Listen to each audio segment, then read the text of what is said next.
وَإِذَا سَأَلَكَ عِبَادِي عَنِّي فَإِنِّي قَرِيبٌ أُجِيبُ دَعْوَةَ الدَّاعِ إِذَا دَعَانِ فَلْيَسْتَجِيبُوا لِي وَلْيُؤْمِنُوا بِي لَعَلَّهُمْ يَرْشُدُونَ. نحمده ونصلي على رسوله الكريم، اما بعد فاعوذ باللہ من الشیطان الرجیم، بسم اللہ الرحمن الرحیم، رب اشرح لی صدری ویسر لی امری واحلل عقدۃ من لسانی یفقہوا قولی. السلام علیکم ورحمۃ اللہ وبرکاتہ. ناظرین، پروگرام دعا کیجیے کے ساتھ آپ کی خدمت میں حاضر ہیں. آج ہم انشاءاللہ قرض سے نجات کی دعائیں آپ کے ساتھ شیئر کریں گے. اللہ سبحانہ وتعالی فرماتے ہیں وَقَالَ رَبُّكُمُ ادْعُونِي أَسْتَجِبْ لَكُمْ. تمہارا رب کہتا ہے کہ تم مجھ سے دعا مانگو، میں تمہاری دعا قبول کروں گا. تو انسان کسی بھی قسم کی جب مشکل میں ہو، خواہ وہ بیماری ہو، روحانی یا ذہنی پریشانی ہو، اولاد کی طرف سے کوئی پریشانی ہو یا مالی پریشانی ہو، تو ان تمام مواقع پر انسان کو اپنے رب ہی کو پکارنا چاہیے. یہ اللہ تعالیٰ کا وعدہ ہے کہ قُلِ اللَّهُ يُنَجِّيكُم مِّنْهَا وَمِن كُلِّ كَرْبٍ. اللہ تم کو اس وقتی تکلیف اور ہر قسم کی تکلیف سے نجات دیتا ہے، تو ہمیں اللہ تعالیٰ ہی کو پکارنا چاہیے. پھر اسی طرح اللہ تعالیٰ کو پکارنے سے پہلے اللہ تعالیٰ کی تعریف اور تعریف کے بے پناہ کلمات. اللہ تعالیٰ کی تعریف کے کلمات اتنے زیادہ ہیں کہ اگر انسان ان کو ساری زندگی بھی شمار کرتا رہے تو شمار نہ کر سکے. اس لیے نبی صلی اللہ علیہ وسلم نے تعریف کے جو کلمات سکھا دیے ہیں، اگر انسان ان کو سیکھ لے، ان کو یاد کر لے اور ان کے مطابق اللہ تعالیٰ کی تعریف کرے تو اس سے بہتر کوئی چیز نہیں ہو سکتی. تو تعریف کے یہ کلمات جو نبی صلی اللہ علیہ وسلم نے ہمیں سکھائے، اللہ اکبر کبیرہ والحمد للہ کثیرہ وسبحان اللہ بکرۃ واصیلا. اللہ سب سے بڑا ہے، بہت ہی بڑا، اور سب تعریفیں اللہ تعالیٰ ہی کے لیے ہیں، اور میں صبح و شام اللہ کی پاکی بیان کرتا ہوں. اور حق بھی یہی ہے کہ انسان صبح و شام اللہ سبحانہ وتعالیٰ کی تعریف بیان کرے، اس کو ہر عیب اور نقص سے پاک قرار دے، کیونکہ وہ ہے ہی اس لائق اور یہ اس کا حق ہے. جہاں تک قرض دینے لینے کی بات ہے تو اس سلسلے میں ہمارا دین کیا کہتا ہے، چند باتیں اس سے متعلق عرض کریں گے. سب سے پہلے تو یہ کہ جب کوئی شخص ضرورت مند ہو، محتاج ہو اور قرض مانگے تو اسے قرض دینا چاہیے، کیونکہ کسی کی ضرورت پوری کرنا اللہ تعالیٰ کو بہت پسند ہے. پھر اسی طرح قرض لینے اور ادا کرنے کے بھی کچھ آداب ہیں. سب سے پہلی بات تو یہ کہ حتی الامکان کوشش کی جائے کہ انسان قرض لینے سے بچے، کیونکہ قرض لینے سے عموماً محبت کے رشتے اور تعلقات ختم ہو جاتے ہیں. ویسے بھی جب دوسرے انسان کو یہ پتہ چلتا ہے کہ قرض لینے والا یا مانگنے والا محتاج ہے تو اس کے ضرورت مند ہونے کی وجہ سے یا اس کی مالی حیثیت کی کمی کی وجہ سے دوسرے کے دل میں اس کے مقام میں کمی آ جاتی ہے. تو اس لیے اس چیز سے حتی الامکان انسان بچے، اور پھر ہر معاملے میں انسان اللہ تعالیٰ ہی سے مانگے اور کوشش کرے کہ وہ لوگوں سے قرض نہ لے. لیکن پھر بھی انسان ہے، انسان کے لیے مالی معاملات، مالی مشکلات اس کے لیے ایک آزمائش ہوتی ہیں، ایک امتحان ہوتی ہیں، اسے دوسروں سے مانگنے کی ضرورت پیش آ جاتی ہے. تو ایسی صورت میں انسان صرف جائز ضرورتوں کے لیے مانگے، عیاشی کے لیے یا صرف خواہشات کی تکمیل کے لیے قرض نہ لے کسی سے. یہاں تک اس چیز سے روکا گیا ہے کہ اگر کوئی شخص حج پہ جانے کی بھی، یعنی اتنے بڑے نیک کام کی بھی خواہش رکھتا ہے اور اس کے لیے وہ قرضہ لینا چاہتا ہے تو اس سے منع کیا گیا. طارق بن عبد الرحمن سے مروی ہے کہ انہوں نے نبی صلی اللہ علیہ وسلم کے صحابی عبداللہ بن ابی اوفا سے سوال کیا کہ ایک شخص نے حج نہیں کیا، کیا وہ حج کے لیے قرض لے سکتا ہے؟ تو انہوں نے کہا کہ نہیں، یعنی حج جیسے نیک کام کے لیے بھی قرض نہیں لینا چاہیے. پھر اسی طرح قرض سے پاک ہونا جنت میں داخلے کی ضمانت ہے۔ نبی کریم صلی اللہ علیہ وسلم نے فرمایا، جس شخص کی روح اس کے جسم سے اس حال میں جدا ہو کہ وہ 3 چیزوں سے بری ہو تو وہ جنت میں داخل ہوگا: تکبر، قرض اور مال غنیمت میں خیانت۔ یعنی جو شخص ان 3 چیزوں سے بچ گیا وہ نجات پا گیا۔ پھر اسی طرح یہ ہے کہ بعض اوقات انسان کسی شرعی مقصد کے لیے قرض لیتا ہے، یعنی حقیقی ضرورت کے لیے قرض لیتا ہے، تو ایسی صورت میں عبداللہ بن جعفر فرماتے ہیں کہ رسول اللہ صلی اللہ علیہ وسلم نے فرمایا، اللہ تعالیٰ قرض لینے والے کے ساتھ ہے۔ یعنی اگر کوئی واقعی حقیقی جائز ضرورت کے لیے لیتا ہے تو اللہ تعالیٰ اس کی مدد کرتے ہیں یہاں تک کہ وہ اپنا قرضہ ادا کرے، بشرطے کہ قرضہ ایسے مقصد کے لیے نہ ہو جو اللہ تعالیٰ کو ناپسند ہو۔ یعنی اس سے یہ بھی پتہ چلتا ہے کہ کسی ناجائز مقصد کے لیے، کسی حرام کام کے لیے اور محض خواہشات کی تکمیل کے لیے قرض نہ لیا جائے، اور اگر انسان جائز ضرورت کے لیے لیتا ہے اور پھر واپس کرے گا اور کرنے کی نیت رکھتا ہے تو اللہ سبحانہ وتعالی اس کی مدد فرمائے گا۔ پھر اسی طرح یہ بھی یاد رکھنا چاہیے کہ انسان قرض لینے کے بعد اس کو ادا کرنے کی فکر کرے، کیونکہ جب انسان کسی کو قرض دینے کی یعنی قرض لوٹانے کی صلاحیت رکھتا ہو اور پھر قرض واپس نہ کرے تو ایسا کرنا بہت بڑا ظلم ہے۔ رسول اللہ صلی اللہ علیہ وسلم نے فرمایا، قرض ادا کرنے میں مالدار کی طرف سے ٹال مٹول کرنا ظلم ہے، اور اگر تم میں سے کسی کا قرض کسی مالدار کے حوالے کیا جائے تو اسے قبول کرے، یعنی قرض خواہ کو کہا جائے کہ کسی دوسرے نے میرا قرض دینا ہے، اس سے لے لو، تو وہ مان جائے۔ پھر اسی طرح یہ ہے کہ آپ صلی اللہ علیہ وسلم نے اس بات کی بھی تلقین فرمائی کہ انسان جب قرض واپس کرے تو اچھے طریقے سے، بھلے طریقے سے، خوش دلی کے ساتھ دوسرے کو ستائے نہیں۔ پھر اسی طرح یہ ہے کہ ہمیں یہ بھی تلقین کی گئی ہے کہ جس کا قرض ادا کرنا ہو، یعنی جس کا قرض لوٹانا ہو، اس کو ہدیہ قبول نہیں کرنا چاہیے۔ ابو بردہ کہتے ہیں کہ میں مدینہ حاضر ہوا تو میں نے عبداللہ بن سلام رضی اللہ عنہ سے ملاقات کی۔ انہوں نے کہا، آؤ تمہیں میں ستو اور کھجور کھلاؤں گا، اور تم ایک بازمت مکان میں داخل ہو گئے۔ کہ رسول اللہ صلی اللہ علیہ وسلم بھی چونکہ وہاں تشریف لے گئے تھے اس لیے انہوں نے اس کو بازمت کہا۔ پھر آپ نے فرمایا، تمہارا قیام ایک ایسے ملک میں ہے جہاں سودی معاملات بہت عام ہیں۔ اگر تمہارا کسی شخص پر کوئی حق ہو اور پھر وہ تمہیں ایک تنکے یا جو کے دانے برابر بھی یا ایک گھاس کے برابر بھی ہدیہ دے تو اسے قبول نہ کرنا، کیونکہ وہ بھی سود ہے۔ پھر اسی طرح ہمارے دین نے ہمیں یہ بھی سکھایا ہے کہ اگر کوئی شخص اپنا قرض نہ لوٹا سکتا ہو تو کوئی دوسرا شخص اس کی طرف سے ادا کر دے، یعنی انسان کسی اور کے قرض ادا کرنے کی ذمہ داری لے لے، کیونکہ رسول اللہ صلی اللہ علیہ وسلم نے فرمایا، میں ہر مومن کے لیے اس کی اپنی ذات سے بھی زیادہ اس کے قریب ہوں۔ جو شخص قرض یا چھوٹی اولاد چھوڑ کر جائے تو ان کی پرورش میرے ذمہ ہے، اور جو شخص مال چھوڑ کر جائے وہ اس کے وارثوں کا ہے۔ تو اس سے یہ پتہ چلتا ہے کہ نبی صلی اللہ علیہ وسلم دوسروں کے قرض ادا کر دیا کرتے تھے۔ پھر اسی طرح زکوٰۃ سے بھی قرض کی ادائیگی کی جا سکتی ہے۔ قرآن مجید میں آتا ہے، انما الصدقات للفقراء والمساکین والعاملین علیہا والمؤلفۃ قلوبہم وفی الرقاب والغارمین وفی سبیل اللہ وابن السبیل فریضۃ من اللہ واللہ علیم حکیم۔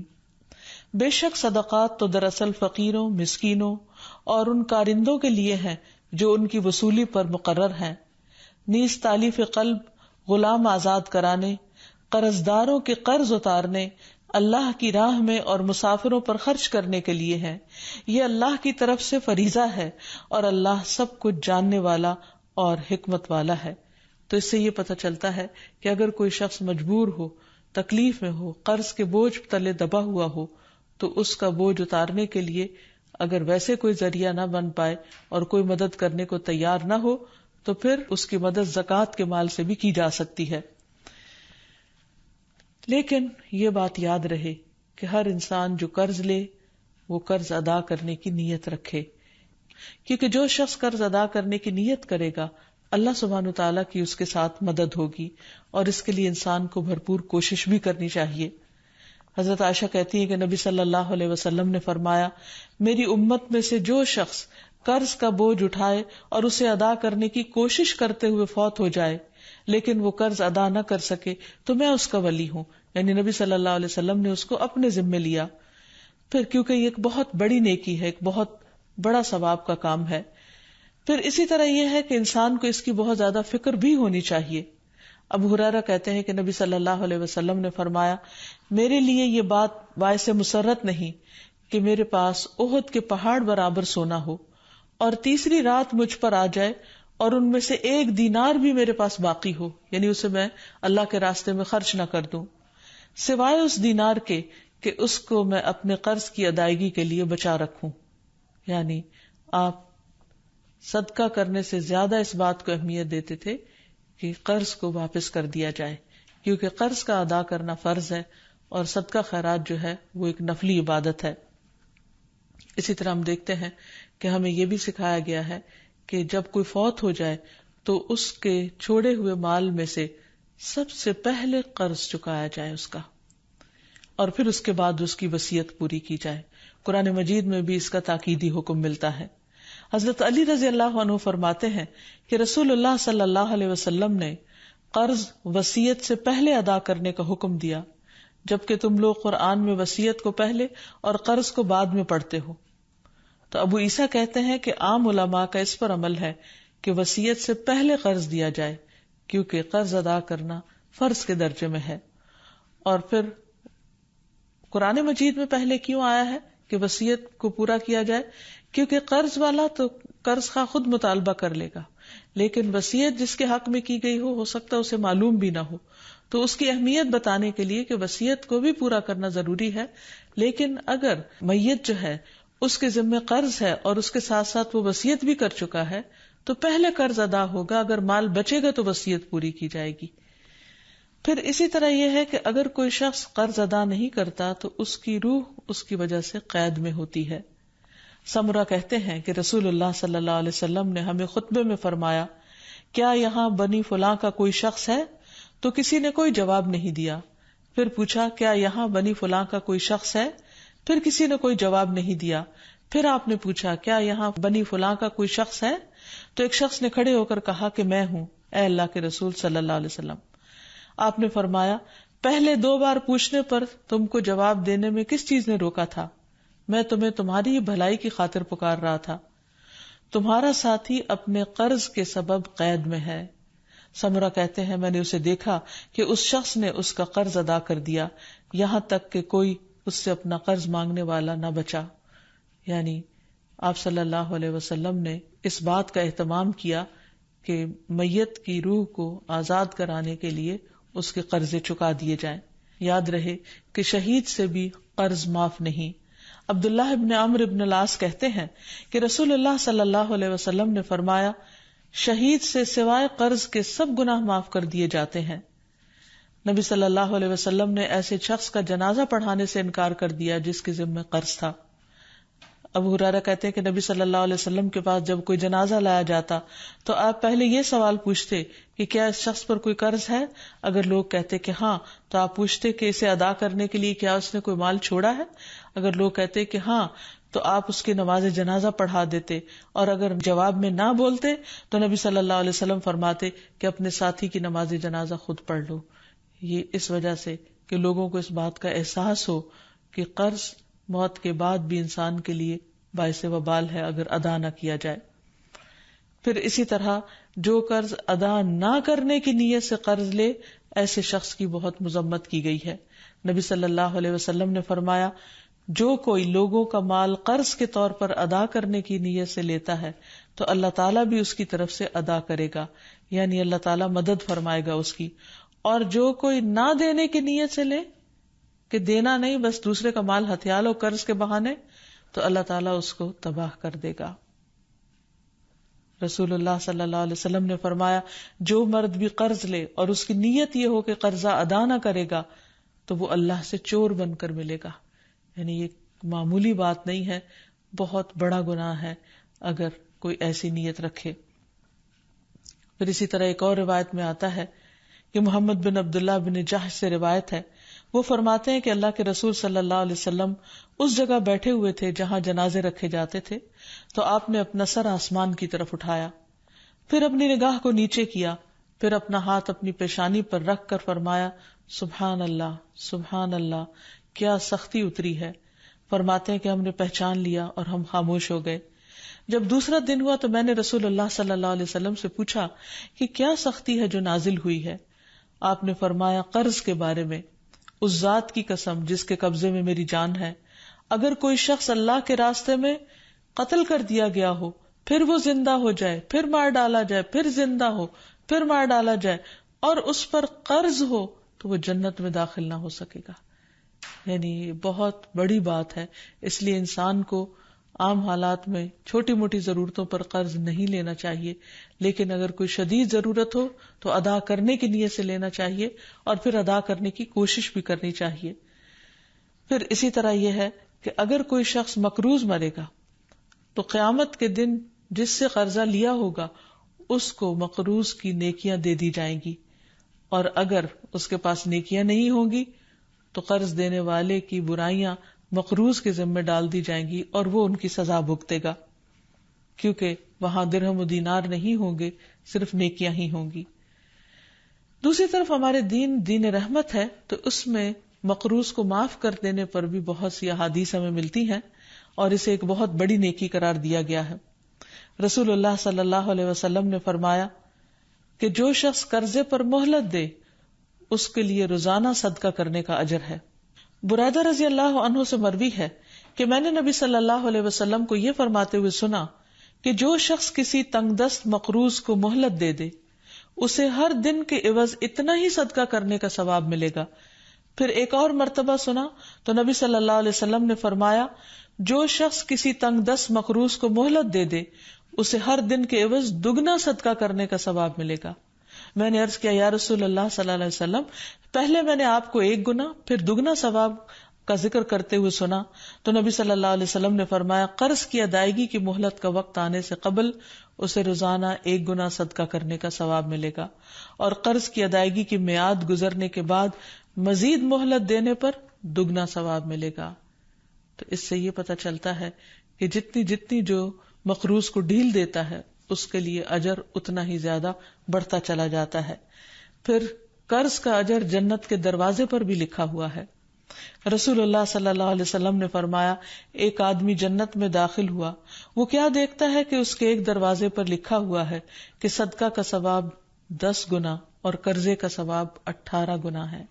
یعنی اگر کوئی شخص کسی کو کچھ 1 روپیہ دیتا ہے تو اس کے بدلے میں اس کو 10 نیکیاں ملتی ہیں، لیکن اگر کوئی شخص قرض کے طور پر کسی کو دیتا ہے تو اس کے بدلے میں 18 نیکیاں اس کو ملتی ہیں۔ پھر اسی طرح نبی صلی اللہ علیہ وسلم نے فرمایا ایک شخص لوگوں کو قرض دیا کرتا تھا اور اپنے نوکروں سے اس نے یہ کہہ کر رکھا تھا کہ جب تم کسی کو مفلس پاؤ تو تم اسے معاف کر دیا کرو، ممکن ہے کہ اللہ تعالی ہمیں بھی معاف فرما دے۔ رسول اللہ صلی اللہ علیہ وسلم نے فرمایا کہ موت کے بعد جب وہ اللہ سے ملا تو اللہ تعالیٰ نے اس کو بخش دیا۔ تو گویا جو دنیا میں دوسروں کے گناہ معاف کر دیتا ہے، جو دنیا میں دوسروں کے قرض معاف کر دیتا ہے، قیامت کے دن اللہ تعالیٰ اس کو معاف کر دے گا۔ پھر اسی طرح قرض معاف کرنے والے قیامت کے دن عرش الہی کے سائے تلے ہوں گے۔ رسول اللہ صلی اللہ علیہ وسلم نے فرمایا جس نے تنگ دست کو مہلت دی یا اس کا قرض معاف کر دیا تو اللہ تعالیٰ قیامت کے دن اسے اپنے عرش کے سائے میں رکھے گا، جبکہ اس کے سائے کے سوا کوئی سایہ نہ ہوگا۔ ایسے شخص کو قیامت کے دن کی سختیوں سے بھی نجات ملے گی۔ پھر یہ بھی ہے کہ جو شخص کسی کو قرض معاف کر دیتا ہے اسے قیامت کے دن کی سختیوں سے نجات مل جاتی ہے۔ رسول اللہ صلی اللہ علیہ وسلم نے فرمایا جس کو یہ پسند ہو کہ اللہ تعالیٰ اسے قیامت کے دن کی سختیوں سے نجات دے دے تو اسے چاہیے کہ وہ مفلس کو مہلت دے یا اسے معاف کر دے۔ اور آخر میں دعائیں ادائیگی قرض کے لیے سب سے پہلی بات تو یہ کہ انسان اللہ تعالیٰ سے مدد مانگے، کیونکہ وہ بہترین مولا اور بہترین مددگار ہے، نعم المولا و نعم النصیر۔ اور پھر یہ ہے کہ اگر انسان فکر کرتا ہو اور ادائیگی کی کوشش کرتا ہو تو اس کے ساتھ ساتھ بھی دعا کرتا رہے تاکہ اللہ سبحانہ وتعالیٰ اس کا قرض ادا کروا دے. اس سلسلے میں حضرت علی رضی اللہ تعالیٰ عنہ کی ایک حدیث ہے کہ ایک غلام ان کے پاس حاضر ہوا جو زر کتابت ادا کرنے سے عاجز ہو گیا تھا، یعنی آزادی کی قیمت دینے سے عاجز ہو گیا تھا، اور عرض کیا کہ میری مدد فرمائیے. حضرت علی نے فرمایا کہ میں تمہیں ایسے کلمات سکھاتا ہوں جو رسول اللہ صلی اللہ علیہ وسلم نے مجھے سکھائے تھے. اگر تمہارے اوپر پہاڑ کے برابر بھی قرض ہوگا تو بھی اللہ تعالیٰ تیری طرف سے ادا کر دے گا. یوں کہا کرو اللہم اکفنی بحلالک عن حرامک واغننی بفضلک عمن سواک. اے اللہ مجھے حلال مال دے کر حرام سے باز رکھ اور مجھے اپنے فضل سے اپنے علاوہ دوسروں سے بے نیاز کر دے. اسی طرح ایک اور روایت میں آتا ہے، حضرت انس سے روایت ہے کہ رسول اللہ صلی اللہ علیہ وسلم نے حضرت معاذ سے فرمایا، کیا میں تمہیں ایسی دعا نہ سکھاؤں جس کے ساتھ تم دعا کرو اگر تم پر احد کے پہاڑ برابر بھی قرضہ ہو تو اسے اللہ تعالیٰ تم سے ادا کر دے گا. اے معاذ یہ پڑھا کرو اللہم مالک الملک تؤتی الملک من تشاء وتنزع الملک ممن تشاء وتعز من تشاء وتذل من تشاء بیدک الخیر انک علی کل شیء قدیر رحمن الدنیا والآخرہ ورحیمہما تعطیہما من تشاء وتمنع منہما من تشاء ارحمنی رحمتا تغنینی بہا عن رحمت من سواک. اے اللہ بادشاہت کے مالک، تو جسے چاہتا ہے بادشاہت دیتا ہے، جس سے چاہتا ہے ملک چھین لیتا ہے، جس کو تو چاہتا ہے عزت دیتا ہے، جس کو تو چاہتا ہے ذلیل کر دیتا ہے. تیرے ہی ہاتھ میں خیر و بھلائی ہے اور تو ہی ہر چیز پر قدرت رکھتا ہے. دنیا اور آخرت کا رحمان اور ان دونوں کا رحیم، تو جسے چاہتا ہے دنیا اور آخرت دیتا ہے اور ان کو جن سے چاہتا ہے روک دیتا ہے. مجھ پر ایسی رحمت فرما جو مجھ کو تیرے علاوہ کی رحمت سے بے نیاز کر دے. نبی صلی اللہ علیہ وسلم کی دعاؤں میں سے قرض سے پناہ مانگنے کی دعا بھی تھی. نماز کے بعد یہ پڑھتے تھے اللہم انی اعوذ بک من المأثم والمغرم. اے اللہ میں گناہ اور قرض سے تیری پناہ مانگتا ہوں. کسی نے عرض کیا یا رسول اللہ صلی اللہ علیہ وسلم آپ قرض سے اتنی پناہ مانگتے ہیں؟ آپ نے جواب دیا جب آدمی مقروض ہوتا ہے تو جھوٹ بولتا ہے اور وعدہ کرتا ہے تو خلاف ورزی کرتا ہے. پھر سونے سے پہلے کی دعائیں جو ہیں ان میں بھی قرض کی ادائیگی کی دعا ہے. پھر اسی طرح سفر میں بھی قرض سے پناہ کی دعا ہے کیونکہ مسافر کی دعا قبول ہوتی ہے.